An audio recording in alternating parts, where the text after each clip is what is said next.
Evoluir é o mistério da vida. E ele só se revela quando a gente está disposto a se despedir de velhas versões que não nos cabem mais. E quando estamos dispostos a encontrar quem nós somos na essência.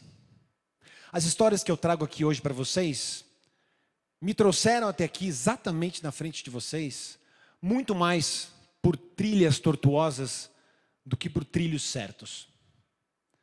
Muito mais por mistérios. Um dia eu ouvi uma história, há muitos anos atrás, que me encantou. De que havia um ônibus misterioso, perdido no meio do maior deserto, um dos maiores desertos do mundo, o mais seco deserto do mundo. E que esse ônibus tinha a habilidade de criar magia nas pessoas. Essa história ficou comigo por muitos anos. Eu sempre tive um olhar de mistério. Esse menino nessa imagem sou eu, ao lado da minha irmã. Esse olhar de curioso sempre me perseguia. E por muitos e muitos anos, uma verdade foi muito desalentadora para mim. As escolas que eu estudava diziam: com esse olhar, você não vai para lugar nenhum. Com esse olhar inadequado, você não será ninguém. E por tanto que me diziam isso, eu acreditei nisso por muito tempo. A minha irmã passava no terceiro bimestre em todas as matérias. Em outubro ela estava de férias. E eu ficava em 10 recuperações todo ano. Porque esse olhar era inadequado. A minha sorte é que havia alguns lugares mágicos que me acolhiam. Esse senhor no centro da imagem, ao redor de uma fogueira, era o meu avô. O meu avô, no final de um dia à tarde, numa chácara da família, reunia os netos, todos os netos vinham correndo ao redor dessa fogueira. E esse velho sábio se transformava num pajé. Ele levantava o braço e começava uma história. E aquilo era muito misterioso e me encantava. Eu ficava ouvindo aquela história daquele velho sábio de uma maneira encantadora, mágica. E eu falei, eu estou no lugar certo. Aqui eu sou feliz. Mas a grande magia que ele fazia não era só as histórias que ele contava. A grande magia que esse velho sábio fazia é que em algum momento da roda de história ele parava de contar a história e falava: agora é sua vez. Agora é sua vez. Agora é sua vez. Quando chegava em mim, eu contava a minha história, assim como minha irmã contava, meus primos contavam, todos contavam suas histórias, independentemente de suas idades, perfis, se eram tímidos, extrovertidos, porque ali havia uma confiança de que todos podiam ser quem eles eram na essência. Com isso em mente, eu cresci e falei, eu vou abraçar o mistério de ser inadequado. E a minha primeira empresa foi uma empresa que levava pessoas a fazerem isso. Ela fracassou completamente. Porque ninguém queria fazer isso. Só eu e o meu sócio na imagem. Saltar no vazio é muito misterioso. E eu achava que todas as pessoas queriam fazer isso. Vamos saltar de paraquedas, de bungee jump, vamos escalar montanhas. Não. A sociedade me dizia, não, Jean, você não vai a lugar nenhum com isso. E a empresa faliu e eu falei, agora eu preciso focar. Eu preciso olhar para a lente. Eu preciso voltar a ter um olhar mais adequado. Eu preciso aprender a ser assim. E por muito tempo, fiz o que a sociedade me pedia. Fiz faculdade, pós-graduação, estágio. Engatei um namoro muito promissor. E aí, quando eu estava encaixado no mundo perfeito que a sociedade me dizia, eu resolvi sair pelo mundo de novo. E eu viajei 42 mil quilômetros num Peugeot 106. Acampei 250 noites, viajei por 25 países, vi mistérios que eu nunca mais vou esquecer da minha vida. Conheci pessoas, contextos tão diversos, conflitos, guerras, lugares tão pouco glamurosos para muita gente, Kosovo, Macedônia, Bulgária, Romênia, Albânia. Mas nessa viagem, que eu me coloquei no mistério de novo da minha vida, eu fiz uma promessa para mim mesmo. Esse é o meu lugar. Esse é o que eu sou. Isso é o que eu sou. E eu preciso abraçar isso. E eu me prometi o seguinte, eu nunca mais vou deixar de fazer o que a minha alma grita. A partir desse momento, essa decisão ficou muito clara para mim. Mas aquele namoro promissor voltou. E eu me tornei pai. O maior mistério se torna a paternidade na minha vida. O que fazer para criar seres humanos de uma maneira encantadora, mágica e ao mesmo tempo séria? Jean, volta para o foco. Você precisa ter foco. Não é saltando no vazio que você vai criar 2 filhas. Voltei para o foco de novo. Trabalhei nos grandes mercados, no Fórum Econômico Mundial, em grandes empresas, achando que era isso que eu tinha que fazer, porque a sociedade me dizia, faça isso, seja isso. Mas ao mesmo tempo, eu lembrei daquela decisão, acampado no meio de um camping na Albânia, de que eu deveria sempre fazer o que a minha alma grita. Então eu saí desse ambiente e voltei para a inadequação. Criei uma empresa completamente inadequada aos padrões, uma empresa que até hoje existe para ajudar outras empresas e pessoas a encontrarem o seu potencial criativo e o seu verdadeiro dom autoral, quem elas são.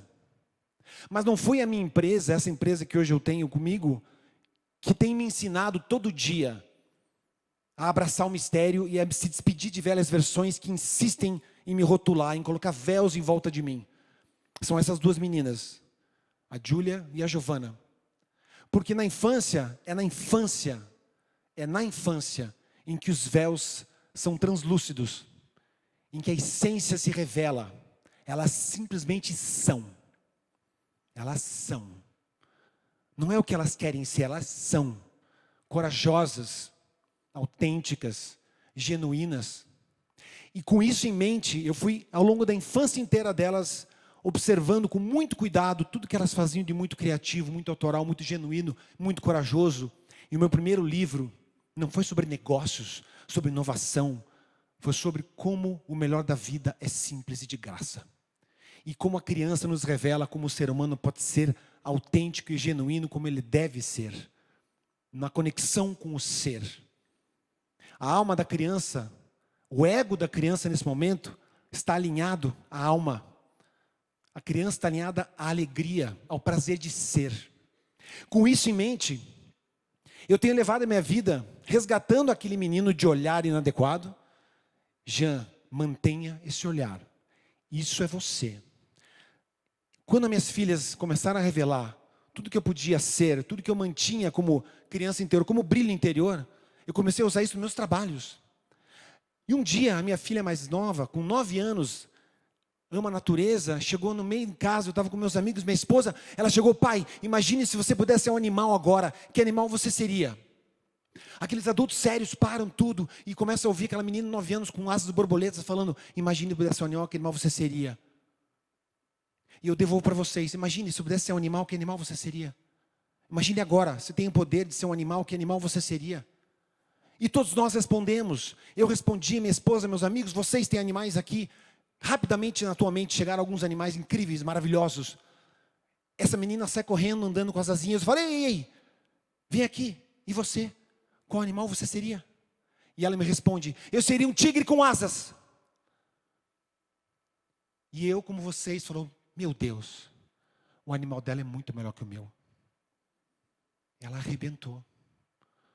Por quê? Porque ela tem coragem. E nós, adultos, deixamos de lado a coragem, colocamos cascas, véus ao redor da gente, porque a gente tem que ser o que os outros dizem que a gente tem que ser. Ou que a gente tem que responder o que todos dizem, responda a isso. Mas ao mesmo momento agora que eu falo assim, agora com a autorização da Giovana, imagina o animal verdadeiramente agora, imaginem esse animal. Que animal você seria? Unicórnios, centauros, dragões podem estar sobrevoando essa sala nesse momento. Porque essa menina, essa criança interior deu autorização para vocês. Eu posso ser quem eu posso ser. E um dia um grande executivo de um grande grupo educacional me perguntou, Jean, eu preciso de uma ajuda sua.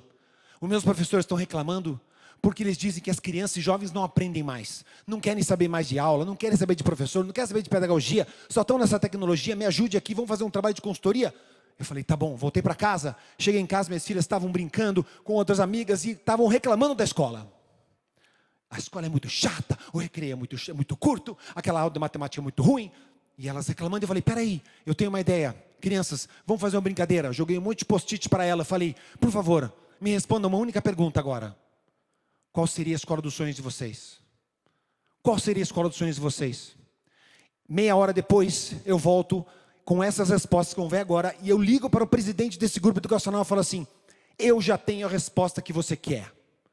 Como assim, já você é genial? Eu falo, não, eu sou. Outras pessoas são. E vou mostrar agora, reúno os professores. Nos reunimos com esses professores, diretores, coordenadores pedagógicos e viemos com a resposta delas. Como seria a escola dos meus sonhos? Teria aula de palhaços, lugares específicos para animais, conhecer pessoas interessantes como pintor, astrônomo, cientista, escultor. Teria aula com atores, cantores e músicos. Teria aula de magia, uma pista de rolo de gelo, aula de poções. Aula de poções. Aula de antigravidade, elas querem voar, elas querem sair para outros lugares. Pequenos cineastas, aula de construção de veículos, aula de dimensões, lugares de experimentos das crianças. E o meu favorito, aula de palpites de brinquedos novos. Porque elas têm coragem de dizer a verdade. Esse silêncio que vocês fizeram, os professores ao meu redor ficaram me olhando. E eu falei, gente, a pergunta que eu devolvo a vocês é o seguinte. Será que o problema é apenas na aprendizagem? Ou o problema também pode ser na ensinagem? Elas querem voar. Elas querem magia. Elas querem um mistério. Alguns anos depois, a minha filha mais velha chega em casa, desesperada, correndo no Dia dos Pais, que ela tinha esquecido de passar no shopping e comprar um presente para mim. E ela chega, pai, está aqui o seu presente. Desculpe, não deu tempo de passar no shopping. Eu desenhei isso agora para você. Isso é a verdade. Isso é autêntico. Isso é o que ela é. E isso é o que nos faz sentir únicos. Não é o presente do shopping, não é algo pronto, não é a tecnologia, é o que ela trouxe especialmente para mim. Aquele ônibus continuou na minha cabeça. O ônibus mágico perdido no deserto mais seco do mundo.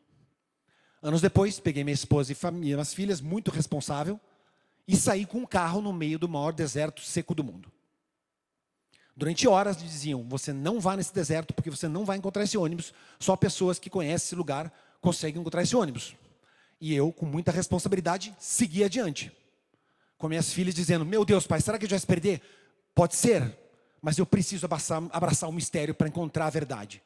Vamos atrás, e fomos, e perdemos, e erramos o rastro, e agora vamos desistir, meu amor, vamos desistir, as minhas filhas, elas estavam com medo, e está tudo errado, será, vamos voltar. E de repente, quando estávamos voltando, uma pedra revela o ônibus mágico. Ele estava lá. Ele estava lá. E durante horas, eu, minha esposa e minhas duas filhas, ficamos ali, no meio do deserto mais seco do mundo, com o ônibus caindo aos pedaços. Durante 4 horas ficamos ali, e quando fomos nos despedir daquele lugar, a minha filha mais nova começou a chorar. Eu falei, por que você está chorando, Nana? Ela falou, porque eu fui feliz ali. Porque eu fui feliz ali. E essa história me remete de novo ao meu avô. Lugares que nos acolhem e que nos revelam o melhor de nós. Porque coragem é nós sermos nós mesmos num mundo que pede para a gente ser outra pessoa todo dia. Isso é coragem. O mundo não quer mais do mesmo, ele quer o melhor do mesmo. Ele quer o melhor de nós. Por isso, a ideia do mistério que o meu avô trouxe é a ideia da conexão direta com quem você é, o teu ser. Quando a gente se conecta com o nosso ser, a gente começa a amar o outro. A gente honra a história do outro. Honro a minha história como honro a sua história. E quando eu honro a minha história e honro a história do outro, eu me torno um servidor. Eu me torno um servidor, mas não no sentido de servidão. Serviço. O viço do ser. O brilho do ser se revela quando nós abraçamos o mistério e nos despedimos de velhas versões que não nos cabem mais. Evoluir é o mistério da vida. Gratidão.